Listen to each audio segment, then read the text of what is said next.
Assalomu alaykum. Ushbu video darsligimizda sizlarga Demet tizimida kasalxonada davolanayotgan bemorning 003 tibbiy hujjat shaklini tahrirlash hamda chop etishni ko'rsatib tushuntirib beraman. Demak, Demet tizimiga kirganimizdan so'ng panellar ro'yxatidan kasalxonaga qabul qilish paneli ustiga bosamiz. Bu yerda bir nechta bo'limlar mavjud bo'lib, bular yo'llanmalar, jarayonda tugallangan hamda bekor qilingan bo'limlari. Jarayonda bo'limi ustiga bosamiz. Va bu yerda ko'rib turganingizdek, davolanayotgan bemorlar ro'yxati ko'rinib turadi. Kerakli bemorni qidirish uchun bemorni qidirish maydoniga bemorning to'liq ismi sharifini kiritgan holda qidirishimiz, sanasi bo'yicha qidirishimiz, bo'lim bo'yicha qidirishimiz hamda davolovchi shifokor bo'yicha ham qidirishimiz mumkin. Kerakli bemorni topganimizdan so'ng ko'rish tugmasi ustiga bosamiz.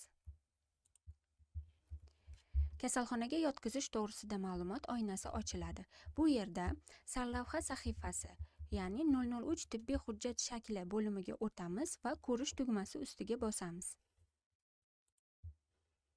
Hujjatning ko'rinishi chiqib keladi. Hujjatni tahrirlash hamda kerakli ma'lumotlarni to'ldirish uchun pastda joylashgan tahrirlash tugmasi ustiga bosamiz. Har bitta bo'limlarni kerakli tartibda to'ldiramiz. Birinchi bo'limda kasalxonaga yo'llanma, bemorning joylashtirilganligi haqidagi ma'lumotlari ko'rinib turadi. Keyingi bo'limda bemorning tibbiy ma'lumotlari. Bemorni olib yurish turlari. Bu yerda aravachada, zambilda o'zi yura oladi. Belgilaymiz. Qon guruhini tanlaymiz. Rezus mansubligini tanlaymiz. Shundan so'ng dori vositalarining nojo'ya ta'siri, ya'ni dori nomi, nojo'ya ta'sirining namoyon bo'lishi haqida ma'lumot bo'lsa kiritib qo'yamiz. Shundan so'ng bemorning shaxsiy ma'lumotlari bo'limida bemor haqidagi ma'lumotlar ko'rinib turadi. Antropometriya bo'limiga o'tamiz. Bemorning bo'yini,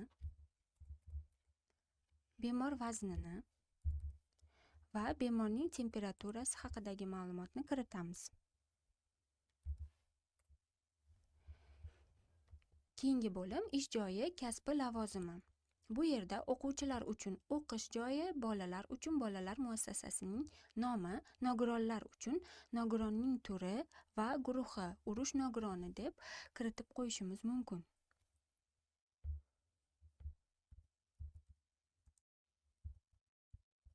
Keyingi bo'lim doimiy yashash joyi. Bu yerda doimiy yashash joyi shahar bo'lsa shahar, qishloq bo'lsa qishloqni belgilaymiz. Va manzilini to'liq kiritib qo'yishimiz ham mumkin.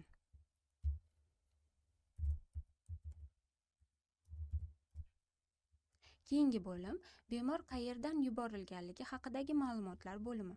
Bu yerda davolov muassasasining nomi, kasalxonaga shoshilinch ravishda keltirilgan haqida ma'lumot bo'lsa, ha, yo'q deb yozib qo'yishimiz mumkin.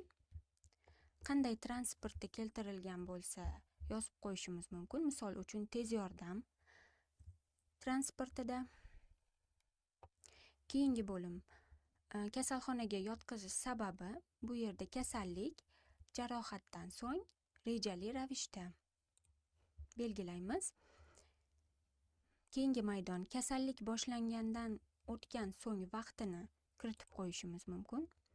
Shundan so'ng keyingi bo'limga o'tamiz. Bu yerda tashxislar haqida ma'lumotlar. Keyingi bo'limda kasalxonada qo'yilgan yakuniy tashxislar haqida ma'lumotlar ko'rinib turadi. Keyingi bo'limda kasallik tufayli kasalxonaga yotqizish bo'limi. Bu yerda bu yil davomida xuddi shu kasallik uchun kasalxonada yotqizilgan bo'lsa, qayta, birinchi marta bo'lsa, birinchi martani belgilaymiz. Agar qaytani belgilasak, jami necha marta davolanayotganini ham kiritib qo'yishimiz kerak. Shundan so'ng jarrohlik operatsiyalari, og'riqsizlantirish usullari va operatsiyalardan keyingi asoratlar bo'limiga o'tamiz va ushbu bo'limdagi maydonlarni kerakli tartibda to'ldiramiz. Bu yerda operatsiya nomi, sanasi, og'riqsizlantirish usuli va asorati haqidagi ma'lumotlarni to'ldiramiz. Shundan so'ng boshqa davolash usullari bo'lsa, boshqa davolash usullari maydoniga ma'lumotlarni kiritib qo'yamiz.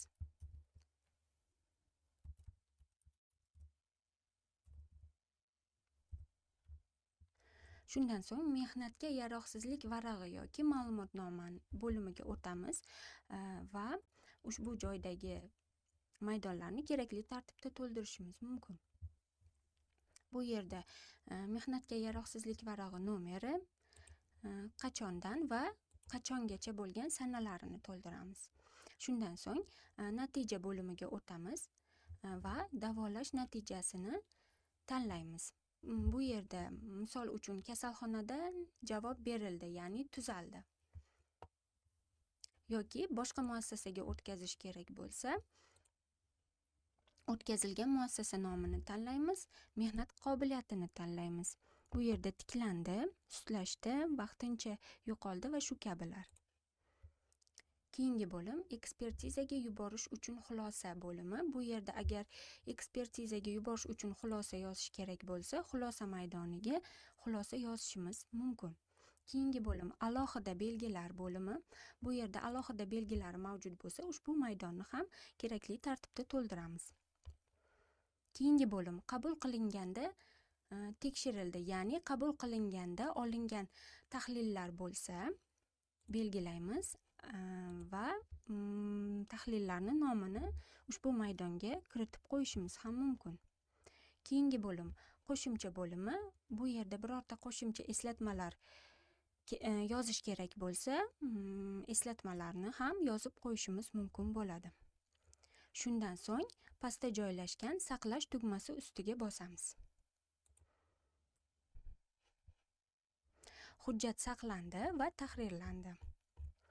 Ushbu hujjatni chop etish kerak bo'lsa, pastda joylashgan chop etish tugmasi ustiga bosamiz. Chop etish oynasi ochiladi va to'ldirilgan hujjat ko'rinishi chiqib keladi. Chop etish uchun yana bir bor chop etish tugmasi ustiga bosamiz va hujjatni chop etishimiz mumkin bo'ladi. 003 tibbiy hujjat shaklini to'ldirish hamda tahrirlash tartibi shulardan iborat edi. E'tiboringiz uchun rahmat.